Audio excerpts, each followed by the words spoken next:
What is up, guys? TopTierYugioh here, and today we're going to discuss a card that I think a lot of you guys are wrong about.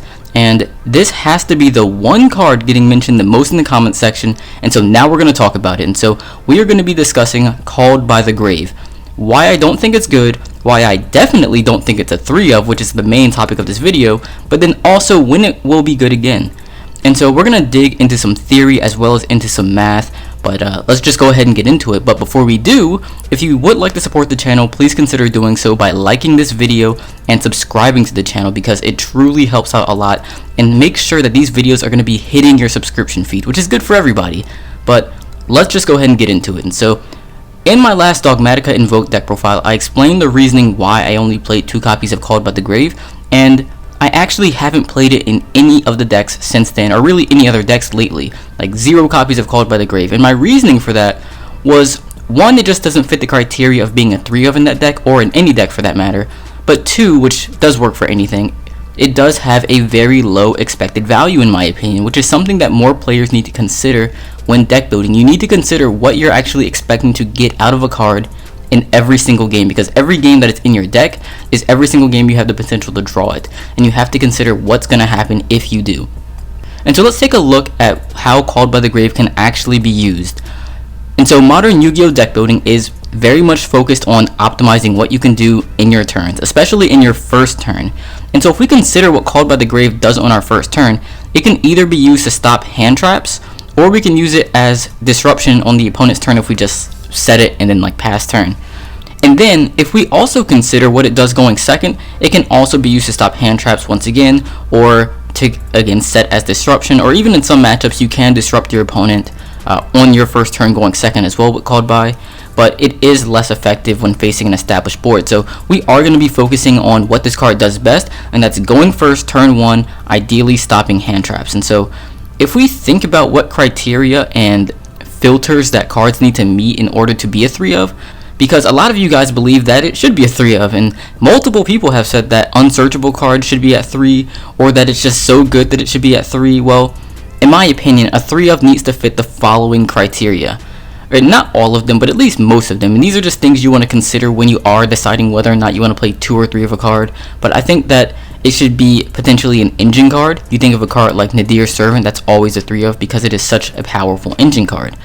Another thing that it needs to be is good at all stages of the game. It has to be a card that's good going first, going second, winning, losing. If you're playing the beatdown, the control, simple or complex game states, there's so many different situations when you can potentially draw or see a card, and you want your 3 ofs to be good in, if not all of them, at least most of them. Next, you would want it to be good in multiples, or at least usable. Like, it doesn't have to be, good in multiples, but you at least want it to be a card that you can maybe play on one turn, and then it potentially be good to play on the next turn. Like, at least that. You also need this card to be good against the top decks, because we plan to win on this channel. This is a channel where we're playing to win. We want our cards to be good against those top decks.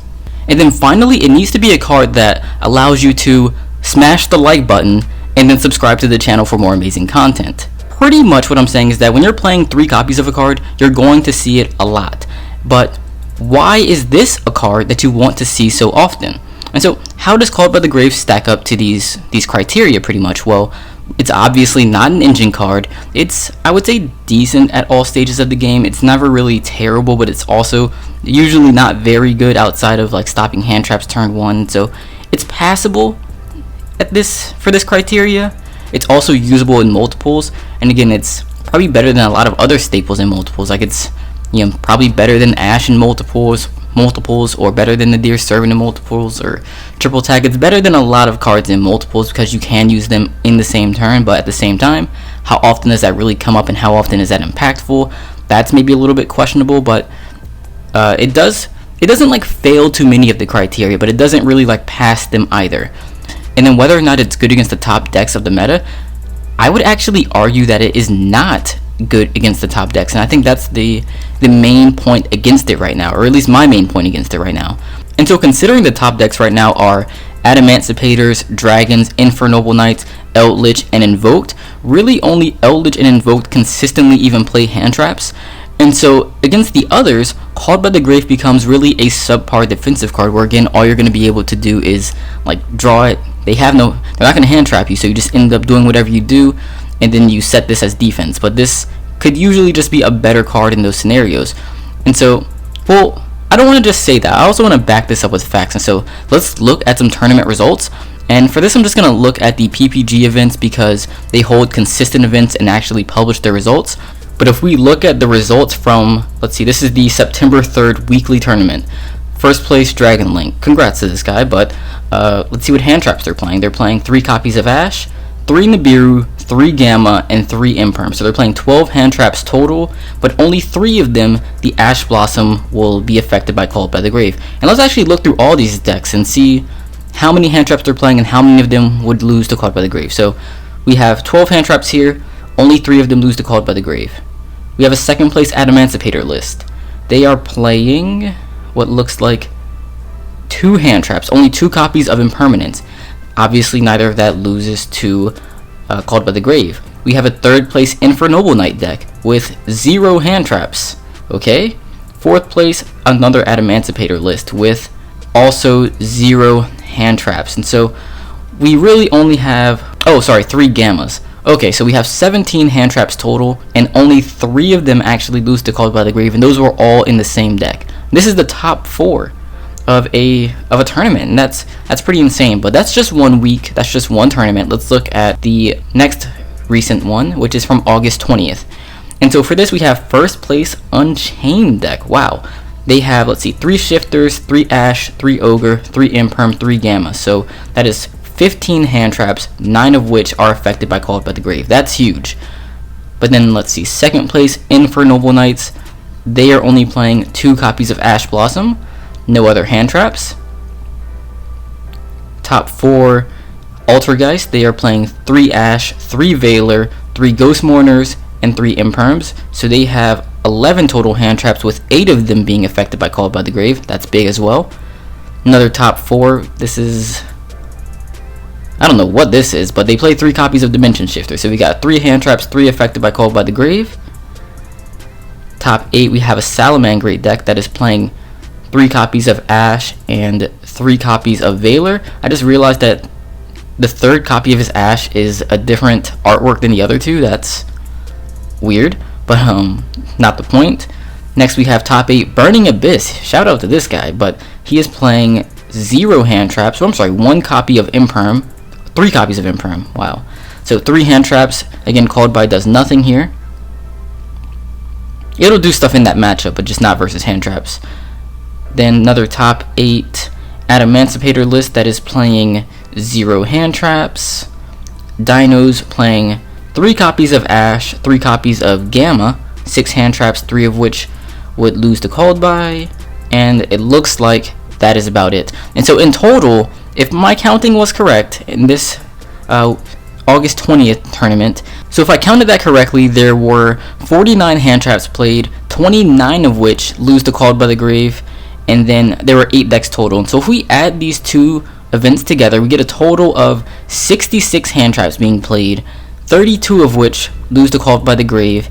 And then if we average them, so that was 12 different deck lists, we get averages of 5.5 hand traps per deck list, and 2.6 of them losing to Called by the Grave. Well, 2.67 if I believe that's correct. Yeah, 2.67, so close to 2.7 hand traps that lose to Called by the Grave per deck.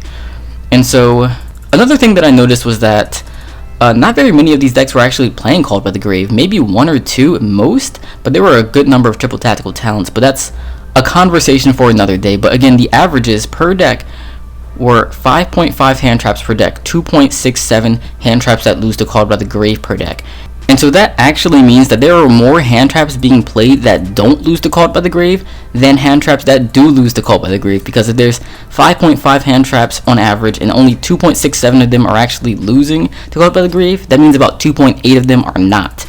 And so you're more likely to see a hand trap that does not even lose to Called by, which is pretty ridiculous. But it means that you're only going to draw Called by the Grave if it's a 3 of about 34% of the time. That's the percentage of drawing any 3 of. But it will only negate a hand trap in only about 30% of those games. And so in 70% of the time you draw Called by the Grave, you're going to have to find another way to use it. And considering the opportunity cost and the limited space we have when deck building, I think it's just not worth it. I think if you're going to be setting a card down as defense, which you will do with this most of the time, why not just play a better defensive card or a different answer to hand traps like triple tactical talents, or a way to play through hand traps such as more extenders? But this just does not seem like the answer right now. And if we were to really calculate sort of an expected value for Called by the Grave, again, as a 3-of, you're going to draw it in 34% of games, and your opponent's going to have a hand trap that loses to it, let's say 30% of games. The odds of that interaction actually occurring, so both of those two independent statistical events happening, is about only 10%. So 10% of your total games, and that simply is not impactful enough for a 3-of, in my opinion. But by comparison, let's look at a card like Ash Blossom. And what Ash Blossom does is that rather than depending on your opponent drawing specific cards, it really depends on the mechanics of their strategy, and most strategies are affected by Ash Blossom. And so if it's going to be useful every single time you draw it, it's good in all 34% of the games in which you draw it. So that's 34% of your total games. And to a lesser extent, if we look at a card like Gamma and say that it's only good going second, well, it's good against everything going second because everything has monsters. And so if it's only good in 50% of those 34% of games you draw it, that's 17% of your games total, which is arguably why it's a staple, or why it's arguably a staple, I could also say. And so I'd argue that Gamma is a staple in decks that either choose to go second, so that you're going second more than 50% of the time, and so that raises the odds of it being useful, or it could be a staple in decks that can use it turn 1. So if you're playing decks that play like Pot of Extravagance and Pot of Desires, and a lot of ways that open yourself up to monster interaction on your turn, then Gamma's a little bit better there as well. And so it is pretty good in those decks too, but really, this is kind of subjective, and I personally believe that only cards impactful in more than 20% of your games should be a 3-of. And so this is what I would call the 20% rule of deck building, pretty much. Like in Yu-Gi-Oh, you want your 3-ofs to be good in at least 20% of your games. And so that means if the odds of drawing a 3-of is 34%, it has to be useful in at least 59 to 60% of the games in which you draw it. And so if we bring this back to Called by the Grave, mathematically that means that it's best when opponents on average play about 6 hand traps in their decks that interact with Called by the Grave. And maybe you could say 5 if you really value what it does as a defensive card, or it's good in certain matchups that are popular, but that's a long ways away from where we are in the current TCG, because it really doesn't interact well with the other top decks of the format. Because again, it's good against Eldritch for sure, it's solid against Invoked, yes, but it's not very good against Adamancipators, and that's big. It's also not very good against Infernal Knights, and so there are decks where it's good, decks where it's bad, and really it's just not enough in my opinion. And if we compare this to the OCG, I just pulled up the weekly tournament results for some random week. I think it's the 24th of August, which is still pretty recent, but for the 24th of August, it looks like Called by the Grave is one of the most popular cards in their format. It's the 4th most popular card, and most people are playing on average 2.6 copies of it, so a lot of people are playing at 3 there.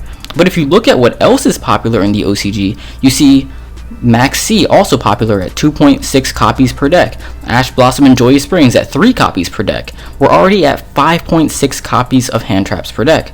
But then we also have Artifact Lancia at 2.57 copies per deck, on top of the other random hand traps being played. And so in their format, they are actually kind of fitting this mathematical rule of it being more useful, or being useful in more than 20% of games, because their opponents on average are playing more than 6 hand traps. And so it fits this rule. And even if we look at some decks, like, I mean, we're not going to look at MathMech because that doesn't even exist in the TCG, but looking at their Invoked deck, let's see, they're playing 3 Max C, 3 Ash, 2 Veiler, 1 Lancia, so 9 hand traps, or also 3 Imperm, so 12 hand traps, 9 of which lose to Called by. They're also playing 3 Called by. Let's look at another Invoked list.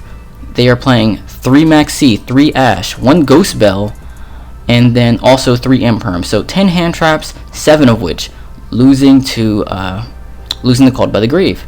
We have Sky Strikers. They're playing 2 copies of Veiler, 3 Max C, 3 Ash, and also 3 Imperm. So again, lots of hand traps, and a lot of them also lose to Called by the Grave. So really the problem in our TCG format is that the most popular hand traps, which are Ash, Gamma, and Imperm, 2 of the 3 do not interact with Called by the Grave. And so it means even in the decks playing a lot of hand traps, it's really far down the line to where we're getting to where Called by the Grave becomes good, and so that's the main issue with it.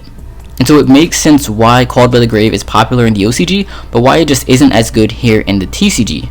But what you guys can do instead is smash the like button once again, because on this channel I do plan to start having more metagame discussions to figure out what we can do to optimize our decks and our strategies for the current format. And if you guys would like to see a video on what I think the best staples are, because obviously Called by isn't it right now, but if you guys want to see what the best staples are, let me know by liking this video, and when it gets to 50 likes, I will do a video on the best staples of the current format. Whether that's, you know, this current format or if we get a ban list, doesn't matter, I'll make it happen. But that's pretty much it for this video, guys. I really appreciate your time and attention. If you have any questions, comments, concerns, let me know in the comment section down below. Thanks a lot, and hope you guys have an awesome weekend.